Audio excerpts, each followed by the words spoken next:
Hey, hi, how are you doing? All right, great. So in this video, I'd like to talk to you about SQL. So we're going to learn SQL. Yeah, and I'm going to teach you SQL from the basics so that you can be happy. Yeah, and that's what we do in Happy Analytics, right?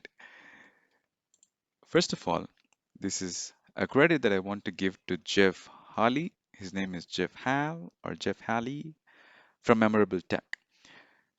So his book called Memorable SQL has excellent content about SQL. If you're serious about learning SQL by reading this, then that's the right source for you. Go ahead and check for Memorable SQL. It'll help you to learn SQL faster. All right, thank you, Jeff. Now let's see what in the world is SQL. The name sounds funny, isn't it? Sequel. It's like some movie sequel, like Iron Man 1 or Iron Man 2. Yeah, it's fun. Yeah, sequel is real fun. If you are in a job or if you're aiming for a job that has data in that job description, then it's highly recommended that you need to learn what is SQL, right? So let's see what is SQL. So SQL, it's a structured querying language, structured querying English language. So SQL is a primary language for manipulating and finding insights in data that are stored in a database. All right. Wait, what did you say? Database. Yeah, I know you're wondering what is database. Database is a place where you store all your data, right? So what is data then? Data, it's a information that's stored in terms of it could be in a format of text, it could be in a picture, it could be in video. Anything is called as a data. All right, so that's pretty much everything about the word SQL itself. Now, let me show you some of the big shots in this industry. Not in the industry, in this technology, I would say. So we'll start with MySQL, PostgreSQL, and then Oracle, SQLite, and Microsoft SQL Server. These are some of the big shots in the market who has SQL or who has SQL products. So MySQL it's actually open source, but it's actually controlled majorly by Oracle. Okay, so they're all different flavors of SQL with slightly different syntaxes and characteristics, but however, they share the vast majority of how they work in common. So especially the basic commands and the structure is just the same in all these flavors. Okay, so nothing to worry. So once you know one particular flavor, let's say you know PostgreSQL or you know Oracle, then learning a new flavor, it's not that rough. Yeah, great. So we're going to use PostgreSQL, and I strongly believe it's a friendly database for me. So we're going to use PostgreSQL in this tutorial. Here's some of the keywords that you need to be familiar before we move on to the course. Database. As I told you, database is a place where you store all the data. Now, where do we store that? Is it going to be in my pocket? Is it going to be in my computer? Where? That is where server comes into picture. So a server is a computer, just like your laptop or your desktop. It's just a computer, but with huge capacity, huge storage, huge RAM, huge resources. That's what we call a server, right? So server is a computer that pulls the data from the database that's located in a disk drive somewhere. Okay, so your computer can act as a server. Yeah, you can convert your computer to a server. And for large databases with a lot of users, they the server will actually be a remote machine. So that is server. Say for example, Amazon Web Service or Microsoft Azure or Google Cloud Platform. These are some of the popular public web servers that can hold your database. Okay. Alternatively, if a few companies may have their own dedicated machines and they call it a private server, or they'll have it as a data center in their own data form, right? Not a form. You can't call it form. It's a place where you store all the data centers. Okay. So now let's see what is query. The SQL, that query. What is it then? Query is a code that you're going to run to fetch the data from the database. Right. So query is the command that you're going to use to fetch the data from your underlying database. All right. Now, what is schemas then? What do you think is schema? I know keema, mutton keema, chicken keema, but what is schema? Schema, they just have tables. Okay, so don't worry about it. Schemas, the database have schemas and schemas have tables. Okay, so the flow comes from the top, database on a higher level, and then the schemas, and then the tables. So what is tables then? Tables, pretty straightforward. They have columns and rows. That's it. Your Excel sheet. You can imagine an Excel sheet which has columns and rows. Now that is called a table. So I hope you got it. Let me show you a picture which can make you understand it a bit more in detail. So we're going to use this example called Awesome Pet Adoptions Database. Okay, that's what the table that I've created, we're going to create in future, and it will have all this information called animals schema, people schema. So those are two different tables, okay? Animals has a different table inside. Animal schema has a table called dogs and a table called birds and a table called cats. And on the other hand, the people schema has owners or tables related to people who are going to visit the pet center, the pet adoption center. So this is an overall view of what is a database and what is a schema and what is the table. So you might be wondering, why do we need a schema? You can create a database and you can create a table just like that. Why do we really need a schema then? Is that your question? Then don't worry, let me help you with that. The answer is schemas make it easier for database administrators to manage the tables or manage the entire database. So it'll help them to create permissions or manage with multiple users. So database and schemas are like folders in your operating system, right? That's exactly how it works. Okay, now let's move on. Oh, I know, I know you're already fed up with all the data that I'm giving you. Oh, stop, stop, stop. I know all this. Now let's do some lab. Okay, let's jump in and do some lab. And if you do an hands-on, that's really going to help you. So you can download SQL. We're going to use PostgreSQL, as I told you earlier. We're going to use Postgres because Postgres is a mature platform to learn SQL. And so we're going to use a version called Postgre 11.2. Yeah, so let's go ahead and download it. Let me see what's the latest version that we have. We can download it. Okay. So here's the version that you can download it from the site. If you're a lazy hero, if you don't want to download all this, you can just copy paste this link into the browser and then let me open the browser.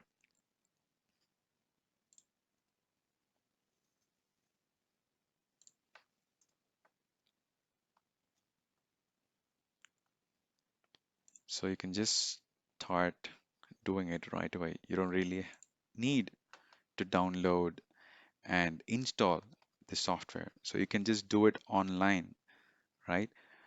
So this is pgadmin sandbox, which will help you to do stuff online. You can just create a server online and you can play with it. But I generally don't recommend doing this because the data, whatever you're doing or whatever codes that you're typing, it'll be vanished as soon as you close your browser. So it's not a persistent uh, uh, way of storing all the data. So it'll just vanish as soon as you close the browser. So let's do install the software in our computer. So I'm going to go to pgadmin.org. I'm ready to leave and go to downloads and choose Windows. And the version which we're going to use is 4.16. So once you hit that file, It's going to take some time to download it.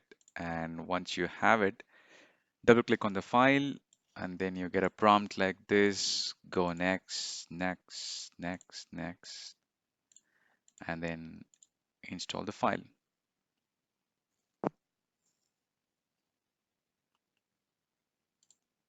Right after the installation, we get the prompt and then we click OK. So during the installation, you get something like this. Okay. So we're going to choose a remote server or your computer. So I'll just click this option and say next. This is a stack builder option, which will come during the installation phase. It's telling you must select at least one package to install before you continue. No problem. I can select everything.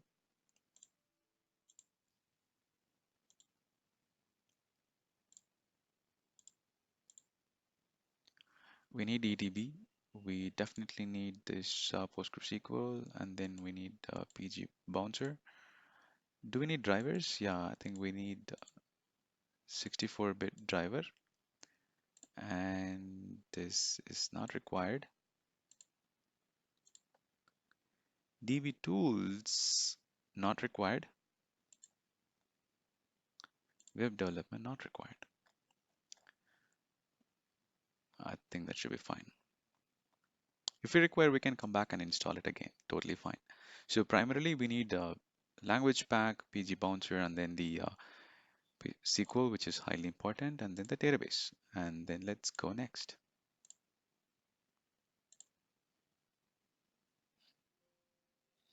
It's doing its job.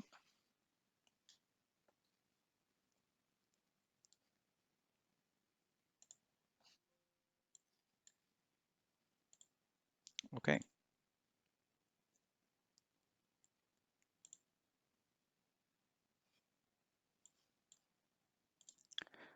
So during the installation phase, you get something really important.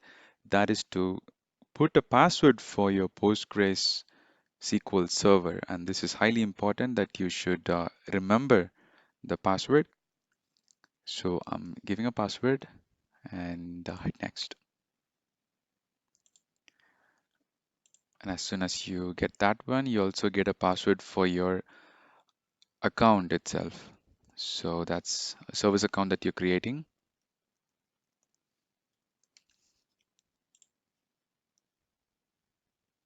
That's it, ready to go.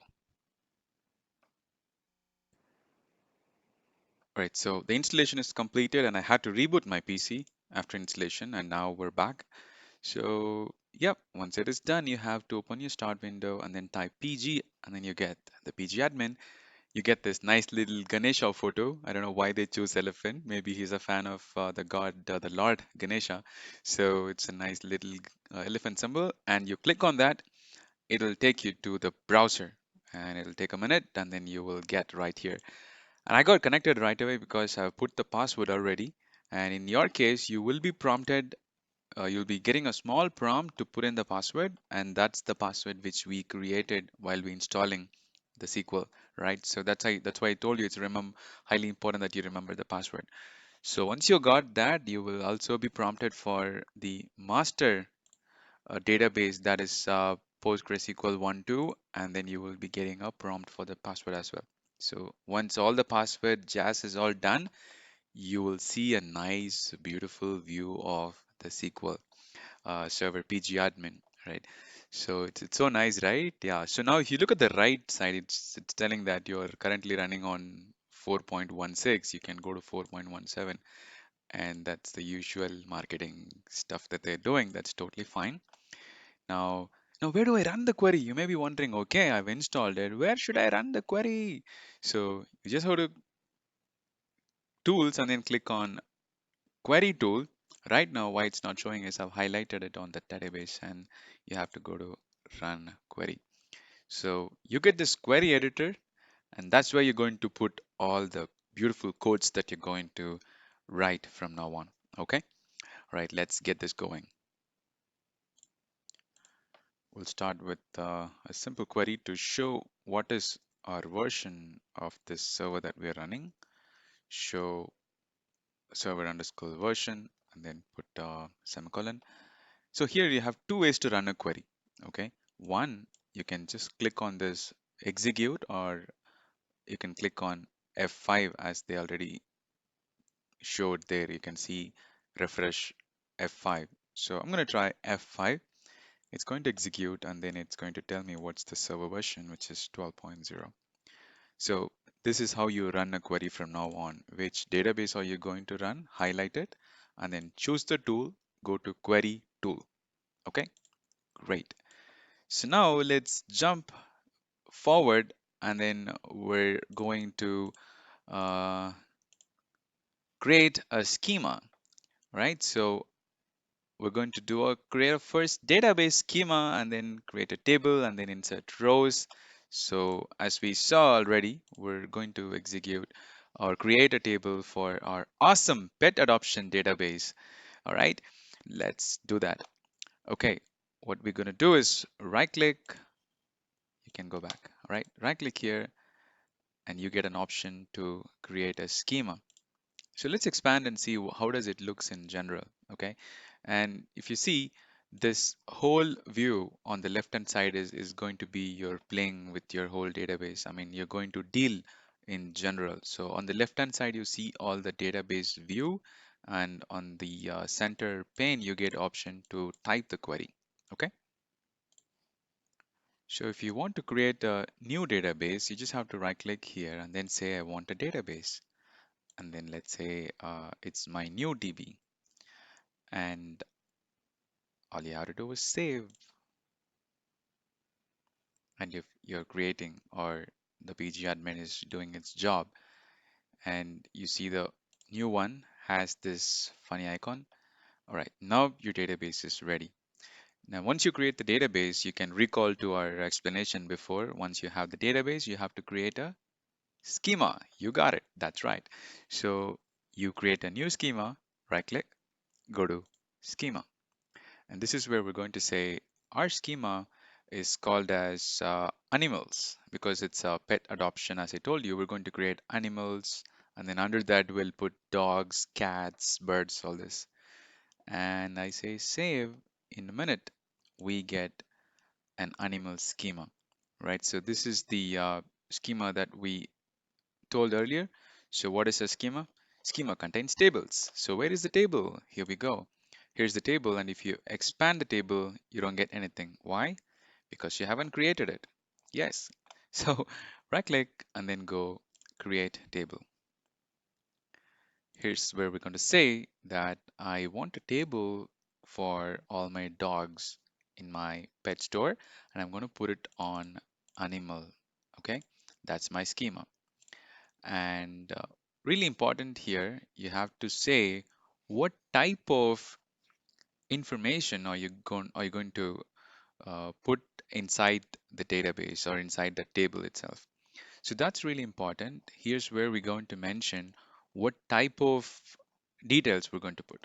Let's go ahead and see. This is the icon to create new rows. Click on add new row and then say I want to put my dog ID, dog underscore ID. And then the data type, there are several types of data, a character or a date or an integer or a text. So we're going to tell my table when I put dog underscore ID, that is going to be a serial number. So I'm going to say serial, and don't worry about the rest. What's more important is I have to set no null, which means it can't be empty.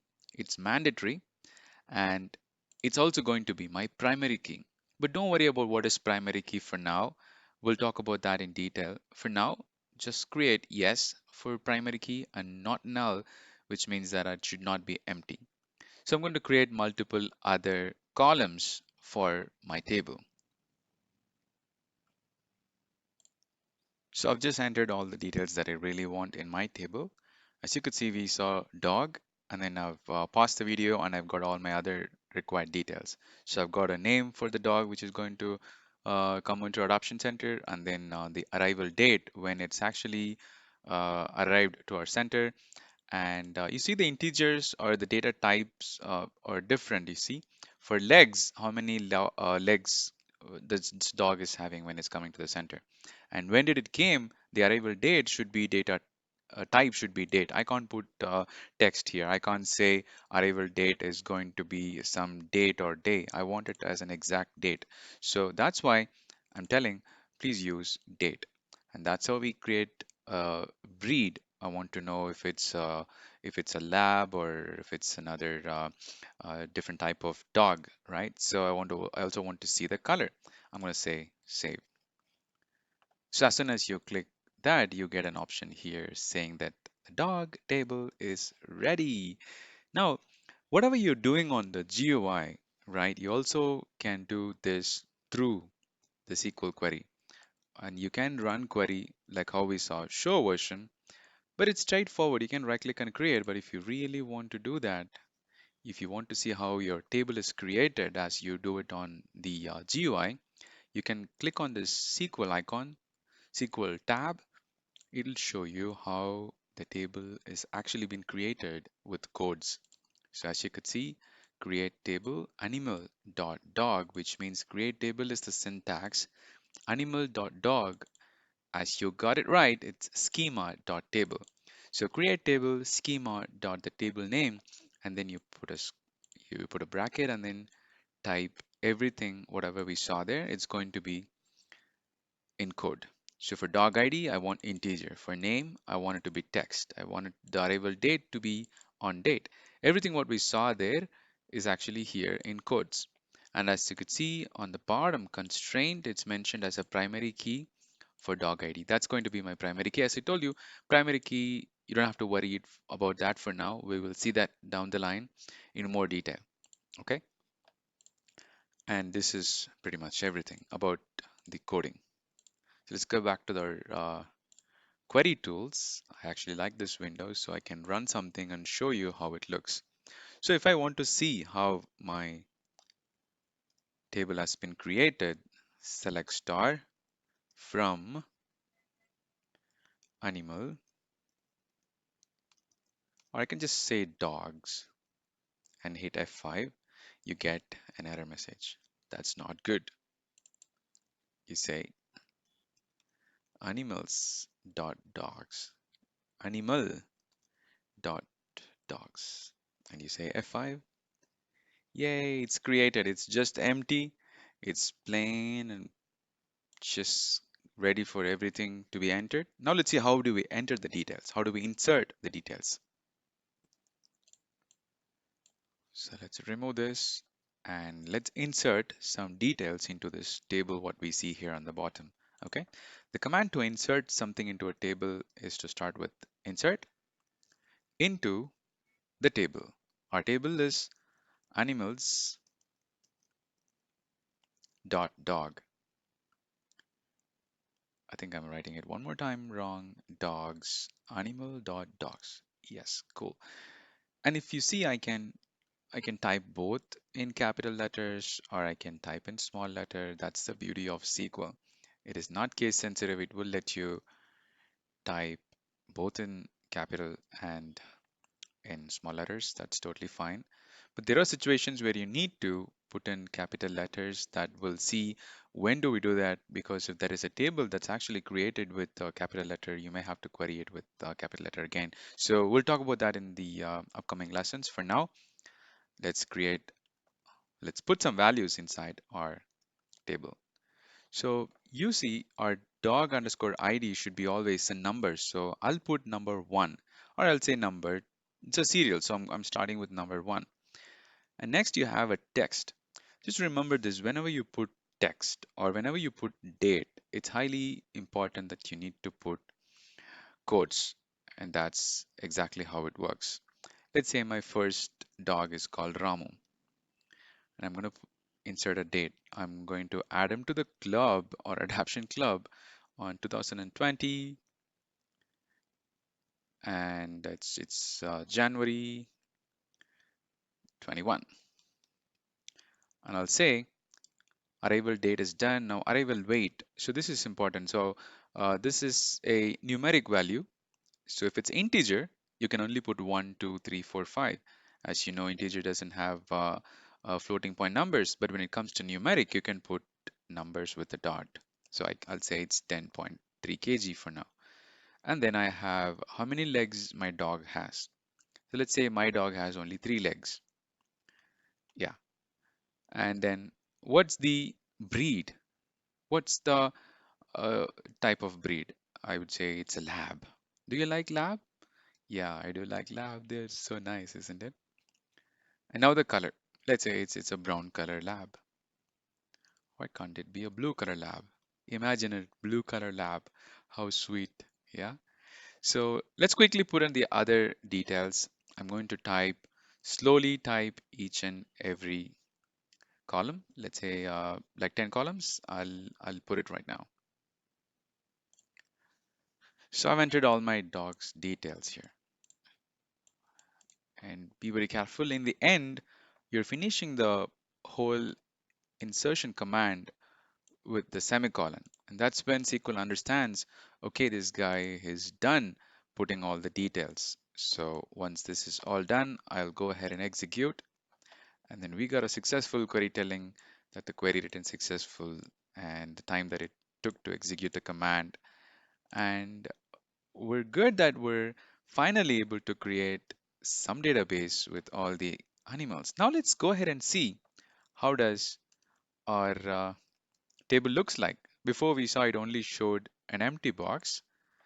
I'll say select star, which means I'm going to select all the columns and I'm going to view the complete table from which table? Animal dot dogs. And then I'll execute it. Okay, so this is something really important. It's good that it showed this error message. What happened is when I clicked on this, when I just typed in and clicked on the run or execute button, it executes the whole window, the whole command, whatever we have here, it'll start to execute.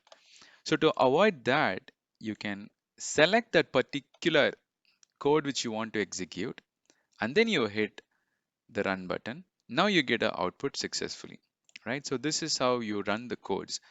Or if you don't want this codes, you can remove it and then you can run. That's how you can run it. So you can view it, and that's why we got an error message telling there is a duplicate entry because I have already executed the previous command. Okay, that's fine. Now we have successfully created a table, and here we have our first ever database table. Yes, you got it. And that's pretty amazing. So you can see whatever details that we have, Ramos there, and all 10 dogs has been updated on our database. Okay, now I think this is more than enough for a first class. Yeah, I know you have learned a lot today. You know what is schema, you know what is database, you know what is table, you know what is PostgreSQL and how it works. So now this is the basics that I would like you to remember. Okay, so you're really rocking it, and that's why I created this particular presentation saying that you are rocking, and you're definitely rocking. And good job on creating your first table. So keep it up and now totally forget about SQL and have some fun. I'll create another interesting video and then you will learn more about SQL. And it's my duty to help you understand what is SQL and to learn SQL. Okay, so I'm with you. Don't worry. I'll see you tomorrow or sometime later with the second video. And have a good day.